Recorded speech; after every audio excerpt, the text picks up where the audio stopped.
Ito mga miha, ang plastic canister. Ayan siya. So, meron po tayo dyan choices na sizes. Okay. Super nice din to ha. Okay. So, very clear yung kanyang pinaka-plastic. Ang kagandahan dito. Ayan, kitang-kita talaga yung pinakalaman niya. Clear ano siya? Plastic. Okay, so malinaw. So, dito po mga sisi ko ha, lagyan ng mga sugar ko to. Okay, sugar, tapos coffee. Hindi po siya napapasukan ng langgam. Very sealed po siya. So, ito guys, is, ayan, meron po siyang ayan, silicone or rubber dyan, kaya very sealed po. Yung kanyang pinaka-plastic ha, ayan, malutong na plastic siya mga sisi ha. So, tamang kapal po siya. Ayan siya, tamang kapal lang. Okay, so dito is, itong sizes na to, itong aking hawak is 700 ml. So, ito ay 950 ml. Tapos, ito yung, okay, 1,300 ml.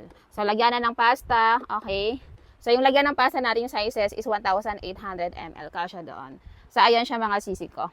Ayan, okay. Check out na po tayo dyan sa ating screen ng ating video po. Super nice, mga mi. Ayan, kung naghahanap po kayo ng plastic canister, mga mi, ha, ayan. Very clear yung kanyang pinaka-plastic. Ang ganda. And ang kagandahan dyan is very affordable lang to. Hindi po sasakit ang pinaka-bulsa nyo dyan.